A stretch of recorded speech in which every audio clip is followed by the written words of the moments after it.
So my best friend gave me some fat electrician stickers, and I always turn all my stickers into magnets nowadays. I like to do that because it protects the toolbox and I can move them around if I want to. If you haven't seen how I do that, I got a video. I'll leave a link in the description below. Speaking of the fat electrician, I'm fat. I'm an electrician. I wonder if he ever needs a stunt double. New week at Bowers Creations. Don't got a big project going this week. I've been a little under the weather. I'm also waiting on Harbor Freight. Finally got a hold of my grinder. I've been wanting. It's in shipping though. Hasn't arrived yet. Once it gets here, I can start really designing how I want my tool racks to look and come together. I did pick me up a power strip. Haven't decided where I want it either. I'm thinking down here towards the bottom. But we got to round up some parts and pieces. And this week, we're just going to take it easy in the garage, try to tackle some smaller little projects. Might have some tips and tricks for you along the way. And like I said, just hanging out in the garage this week. First thing I want to do is my paint rig. If you've been paying attention, it's been down here on this cart the last probably a couple months now. And all I need to do is pump some oil in it to protect it, and then I can put it up in the attic and free up some space. So that's what I'm going to try to do now without making a huge mess. I always throw oil everywhere every time I do it. And for some reason, I need to turn it on.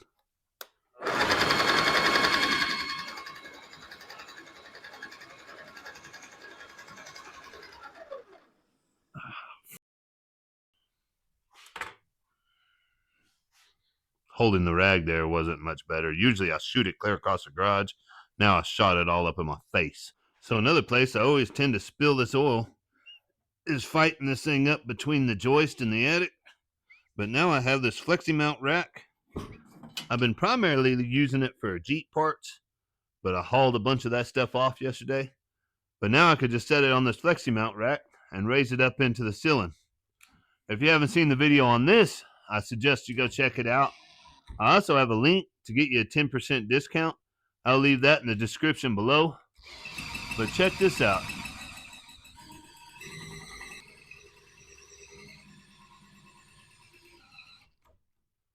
And believe it or not, I didn't spill oil everywhere. Speaking of protecting tools, one thing I like to do to help protect my tools is I take an inventory of them. I keep them on a file on my computer. I take a few pictures of what it is, and then I also get the nameplate. The nameplate has a serial number and model number, so you can look it up, identify exactly what it is, and then I upload these into a file on my computer. I keep a flash drive at a friend's house or at a parent's house, and that way, if anything bad ever happens, I get robbed or a fire or whatever the case may be, not only can I tell the cops what's missing, but I also could make a better claim with my insurance. I don't have to, in the distress of whatever event happened, have to come up with everything that's missing. It'd be almost impossible after a loss like that to come through here and be able to remember everything you had. So if you had it saved in a file, it could really help you in the long run.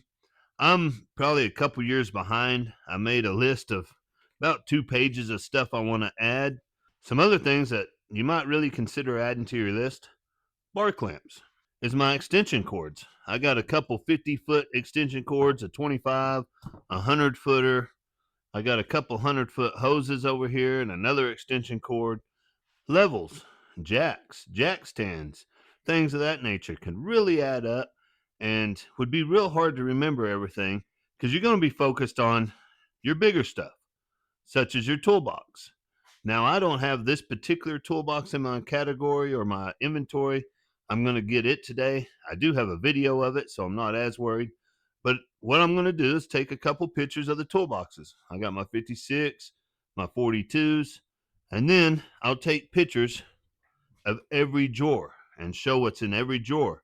That way, if I need to, I could prove what I had in there. If I lost these two toolboxes, whatever, I'd be out a lot of money. So I'm going to put that on my list, keep it filed away, and if I ever need to, I could make a claim and know exactly what I had. So I got a couple hundred pictures to take. I want to do that now, and then we'll go in the house and I'll show you how I keep them organized on my computer. So I'm inside at the computer now, And you can see all the photos I just took. I got a whole lot to put in here. And I'm not going to bore you all with all that, but I just wanted to show you real quick. So this is kind of how I do it. For example, I got DeWalt 20 volt stuff here. I click on it. Got all individual folders. The DeWalt atomic drill set, DeWalt bandsaw.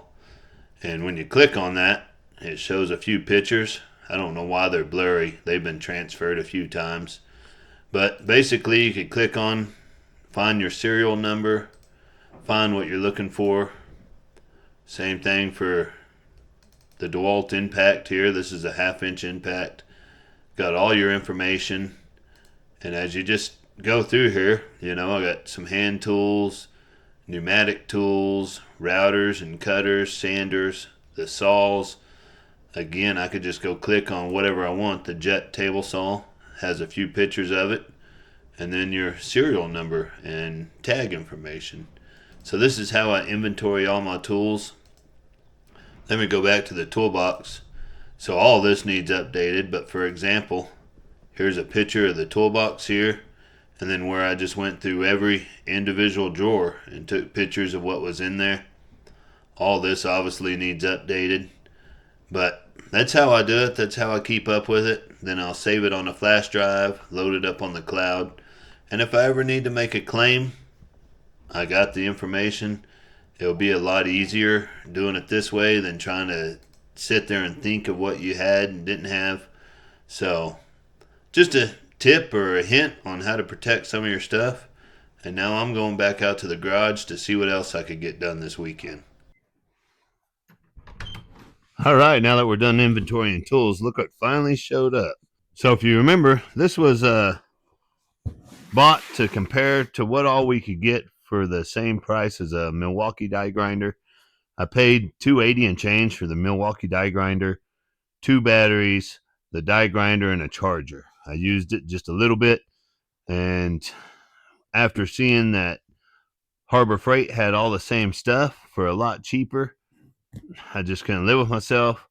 Took the die grinder back. Took me a week and a half to get my money. Then the die grinder went out of inventory at Harbor Freight. I've been waiting on it. It finally became available online. Took about a week and a half to get here, and it's finally here. Now, something I found funny, I always make fun of Amazon because they'll put the smallest of item in the biggest box. And I guess Harbor Freight, they like to do the same thing, because in this big old box right here, or a fairly large box, all we got is one little 12 volt Hercules battery. This is a 4 amp hour. And then in this box, they packed everything else. So here's the die grinder. This is what I actually wanted. And like I said, we was trying to get everything we could for the same dollar. It actually came to $280 and some change itself. So it was within change of the same price. We got a 4 amp charger, or multi-volt lithium charger. It'll do the 20 volt or the 12 volt. I'm not going to ever invest in the 20 volt. As you well know, I'm well invested in the 20 volt DeWalt stuff. So this will just be for smaller stuff. I went ahead and got the extended reach 3/8 ratchet. I'm really excited to try this out. So ratcheting and wrenching, the back and forth motion has become one of the most painful things my hands does. I almost can't tolerate it anymore. So I'm ready to try this out and probably invest in some more. They got a 1/4 inch. We'll probably invest in quite a few of these ratchets. And then something else I got, all for the same money, was this 3/8 impact wrench. Now, this 3/8 impact wrench, I'm hoping fills a void. After reading up on it and watching some YouTube videos, some people say they really like it. Some people say it's junk. I'm trying to fill the void. Here, let me show you. So here's what I'm trying to get in between. I actually have a 1/4 inch, they call them an impact driver. This is the XR Max from DeWalt. And this thing will, on the Jeep, I haven't ever tried it on the Tahoe, it'll bust a couple of the lug nuts, not all of them. it actually does a pretty hefty nut and bolt, surprisingly, for just a 1/4 inch. And then I have DeWalt's biggest 1/2 inch impact driver. Now this thing, if it doesn't bust it loose, it's gonna bust it off. But it's massive. You can see here it's big, and then by the time you get a little extension and a deep impact socket, it's a big son of a gun. So I'm hoping this 3/8 impact driver will fill the void. It's time will tell. We definitely need to put that to the test. But this is also going to help me start being able to finally design the last piece to our hutch here. So I'm really excited about that. We'll be using this stuff in the future. I'm not even going to open it today, but well, I might open it to catch up my inventory. Since I'm doing that this weekend, I do want to get that caught up. But so we got the garage all cleaned up. It's looking a whole lot better. Of course, it could use a lot more. That's just the way it goes. But to conclude this weekend, my buddy got a brand new CNC machine he's playing with, and he made me this sign here. It says, "No soliciting, so kick rocks." And I got some royal blue epoxy I'm mixing up here. I'm going to try to work down in here. We'll let it set up. Of course, we won't see how this comes out in this video. You'll have to wait to the next video. But hopefully it works out. I'm going to start working this in here. I'm going to have to just drizzle it in all the way around. We'll let it fill up, probably overfill it, and then I'll come back and belt sand it off. And then we'll have to pick out some kind of stain or something after it sets up and we sand it. And I think I'm just going to go around and let it drizzle in there. It's about all I know what to do. It's a pretty small cut, so you can't really pour it in there perfectly.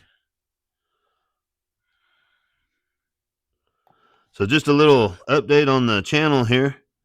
Even though I've had to slow down my video production due to my workload, the channel's still growing. People are still finding me. I've had several good comments this week on some older videos. We're over 1,800 subscribers now. I never thought I'd have more than 100 subscribers. So that just is amazing to me. I thank each and every one of you. I've never let a comment go unanswered. So if you got any suggestions or want to ask a question, hit me up in the comment section. I'll definitely be able to make time for that. I got several video ideas. We got several projects. Of course, the hutch project is still probably a couple, 2 or 3 videos on it. And then I got a bunch of trailer work I want to do. I want to add a winch to my trailer and do some custom wiring on my tow pig. Got all kinds of ideas coming up. So definitely stay tuned. Hit that subscribe button.